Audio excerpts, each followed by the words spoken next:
यदा यदा हि धर्मस्य। आप सभी को मेरा प्यार भरा जय श्री राधे, जय श्री राम। सभी को नमस्कार, प्रणाम। आज हम बात करेंगे, पूरे देश में हलचल मची हुई है, पूरी मीडिया लगी हुई है, पूरी राजनीति पार्टियां लगी हुई हैं एक बागेश्वर धाम के पीछे।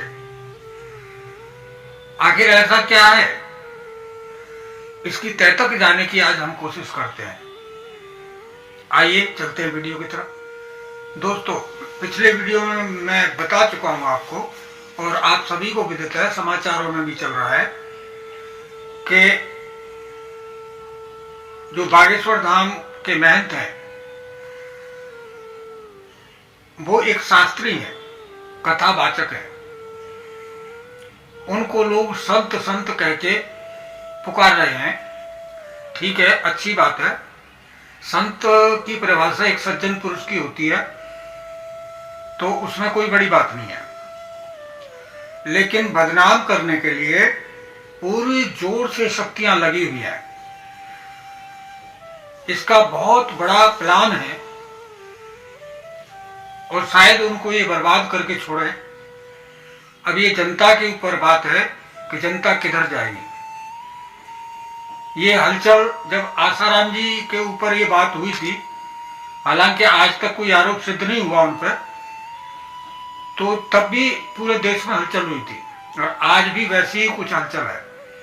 जब जब हमारे सनातन से कोई भी आदमी सनातन धर्म के लिए उभर के आता है, तो ये वामपंथी लोग सारे के सारे खड़े हो जाते हैं, और कुछ हमारे घर के लोग भी उनमें शामिल होते हैं, क्योंकि घर के भेदी के बगैर तो लंका ढाना बड़ी मुश्किल बात है। अब उन्होंने घर वापसी कराई तो क्रिश्चियन लोग किलस गए। पठान मूवी के लिए अपील की कि इसमें बेशर्म रंग भगवा को दिखाया गया है, इसका बहिष्कार करना चाहिए, तो फिल्म इंडस्ट्रीज किलस गई। अब वो सामने पड़ के तो कुछ कर नहीं सकते, कुछ न कुछ षड्यंत्र जरूर रचेंगे। अब इस षड्यंत्र की शुरुआत कहां से हुई, ये हम ढूंढने की कोशिश करते हैं।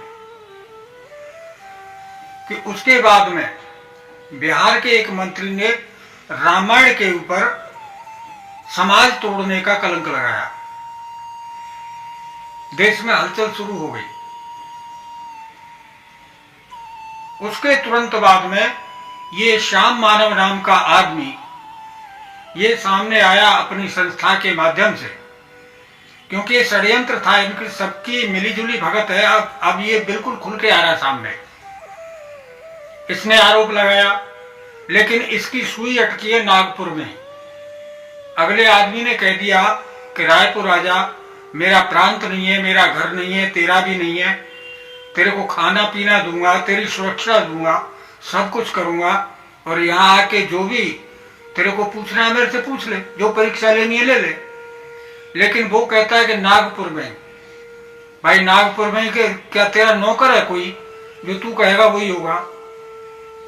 वो खुलेआम चुनौती स्वीकार की, और पूरी मीडिया के सामने चुनौती में पास भी हुए।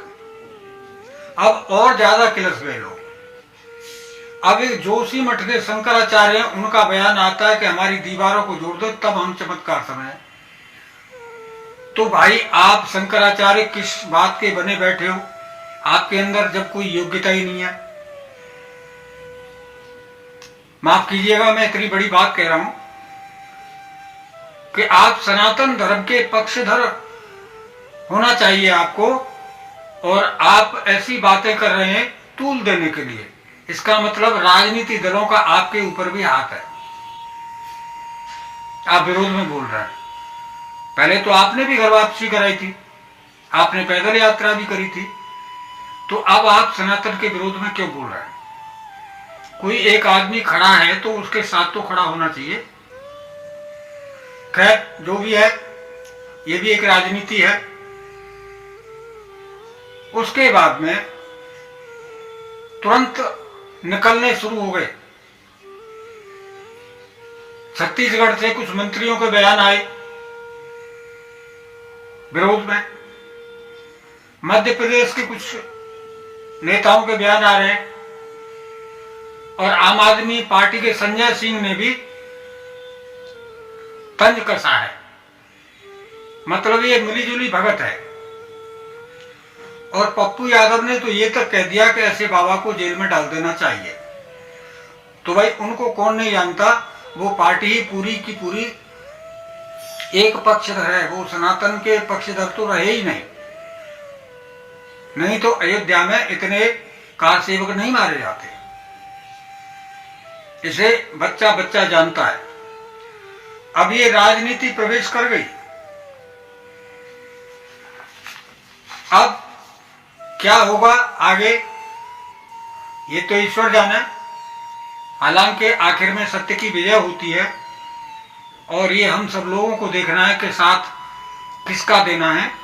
अब यहाँ विश्वास और अंधविश्वास की बात ही नहीं रह गई, क्योंकि अगले आदमी ने बिल्कुल साफ कर दिया कि ना तो मैं कोई चमत्कार करता हूँ, ना मैं कोई बाबा हूँ, ना मैं कोई संत हूँ।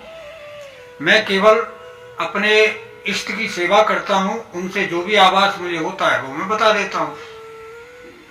सभी तरह से चुनौती स्वीकार कर ली, लेकिन अब चुनौतियां बढ़ती जा रही हैं और शायद ये 2024 के चुनावों तक ये चलता रहेगा। उस बच्चे को रगड़ने की कोशिश करते रहेंगे ये लोग। लेकिन मैं भी सभी सनातनियों से ये कहना चाहूंगा कि उसका साथ दीजिए। उन्हें आगे चल के कोई धीरेन्द्र नहीं आएगा सामने पड़ के।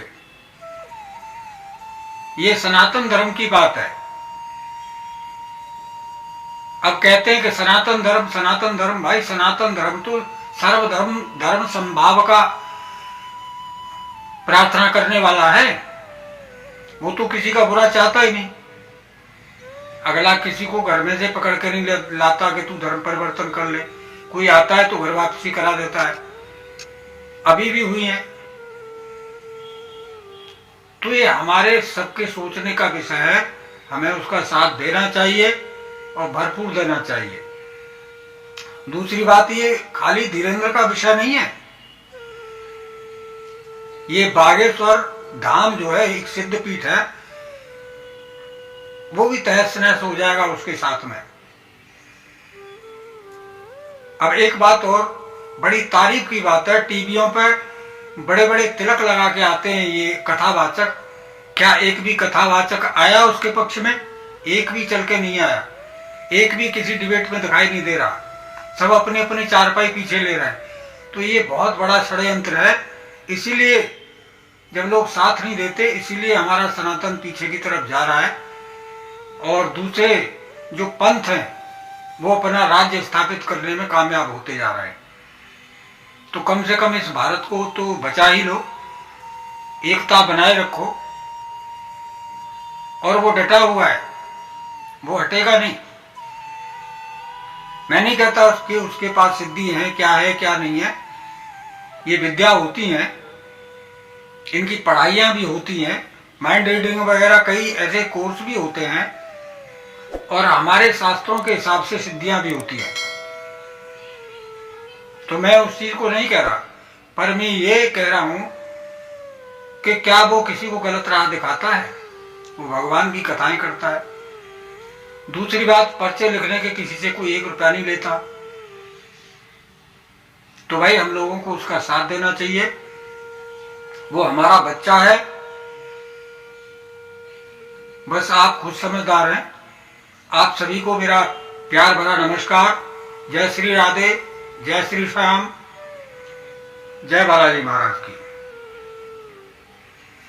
धन्यवाद।